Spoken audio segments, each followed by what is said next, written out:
Well, 30 years ago, my dad was a yearling man, and we were running yearlings in Colorado. That's where we're from, that's where our roots are. And the winters got to where they were too hard on a light calf, like what we run. And he said, we have to find a better climate to start these calves in. And so he started moving, his interests into the southeast, and we tried a little bit in Mississippi, tried a little bit in East Texas, and got into a little bit of trouble with some cattle being taken care of in East Texas. And he said, we will always be with the cattle no matter what or where they are from now on. And so we found a deal here in north central Texas. The guy we leased a small feed yard from to start these cattle in, and just built our way up from there. We procure cattle in the south, and we winter them in Texas, and then we summer them in Colorado. That's what our program is, and it's based around grazing. So we don't want to feed cattle all year long. We want them to feed themselves.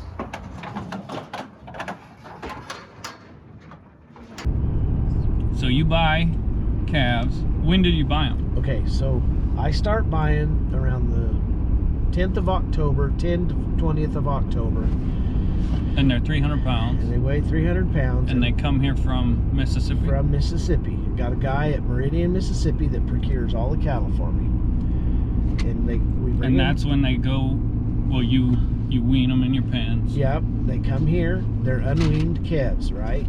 So then you put them in those pens, you kind of get them to eating and give them a chance to settle down, get their nerves all out of shock, treat them like kings, and they'll bawl for 3 days. And after they quit bawling, they're pretty much weaned, and they're ready to go outside. And then when you go outside, that's when the real work starts. That's when they go on the wheat pasture. Yeah. Explain to an Iowa farm boy, because we don't have wheat up there. Right. But how's wheat pasture work? Well, so depending on where you're at in the United States, obviously it's all different. In eastern Colorado, dryland wheat can make incredible amounts per acre. Right here in this country, you just don't have the yields, so it's better to graze it out. So now there's some that he'll keep for seed that's already headed out. It's headed out a little early. But, so everything grazed, none of it will go to seed? This patch right here will go to seed. Was that grazed? No, that was not grazed.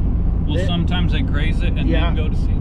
Yep, so I'm getting ahead of you. like this right here, it was grazed until the 15th of March. And then they took the cattle off, and you can see it's not headed out yet. So the timing on it is correct. Now, the weather had a lot to do with that. But, so they'll go ahead and harvest that, and he'll harvest it for seed for next year for himself.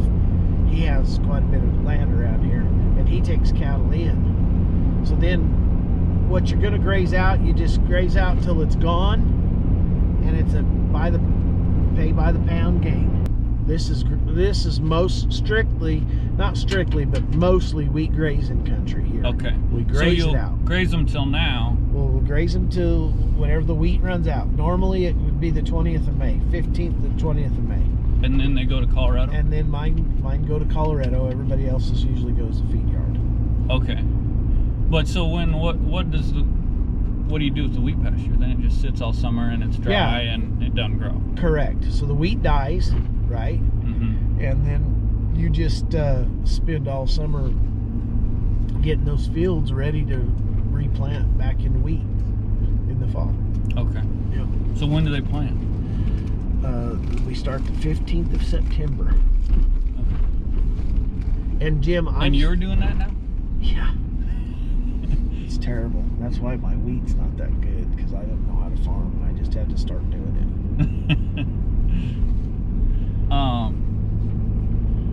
You probably wouldn't want to admit that on the video. That I'm farming? Yeah. No, I don't. It's horrible. I'm telling you, I really fought my head all summer because of it, because I was sitting in a tractor and all I could think about was all the fence work that needed to be done and what's going on in Colorado and how are they getting along with the cattle in Colorado. And you know, I'd rather be mowing the yard than dragging a plow. And once they get there, so once they get there, then we spread them out. We give every calf. you'll take 1,500. Yeah. I don't want to get into your numbers, but Right. if you want to get into them, 1,500 from here, go up to Colorado, Yeah. and then what do you mean you spread them out? Well, we just start Bunches of. Yeah, we give each calf 18 acres Okay. for the summer. How many are in, like, together? Well, it just depends on the size of the pasture. Okay.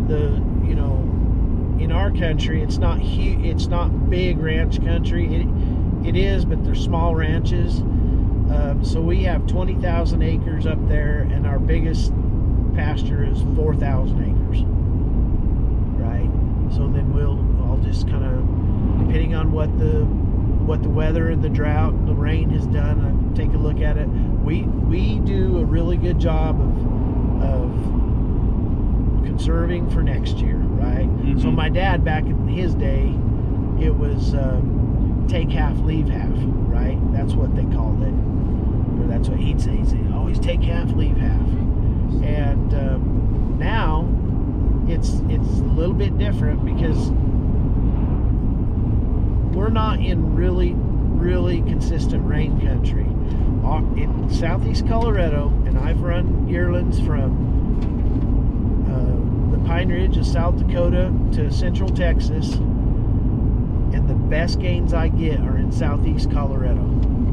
If it rains, that's our problem. We don't get a lot of rain. We get 9 inches a year, 9 to 11 inches of precipitation a year, and from 09 to 13, we got 3 inches in all those years combined. In 4 years, you got 3 inches of rain. It was terrible. I'll never forget it as long as I live, what that country looked like. It was so... So what did you do? I sent all my cattle to other states. So when you loaded here, they just went other places? Yeah, I sent some to Nebraska, South Dakota, eastern Wyoming. I sent some to the feed yard. I had to get really creative. So you buy them at 300 pounds. They go to what? They go on wheat pasture here until May. And what do they weigh then? Coming off of wheat. Yeah. Yeah, they'll weigh 550 to 600 pounds. So put two, and then they go to Colorado, and then in October they weigh what? Yeah, 8 and a quarter, 850, somewhere in there. My goal is. Do you sell them then? Yep. My goal is to put 500 pounds on a calf in a year. That's where you make some money. And then we sell them to feed yards. We've had the same buyer since 1999. Been a good relationship. And we did that for 10 years. And then in 2000, I bought this place.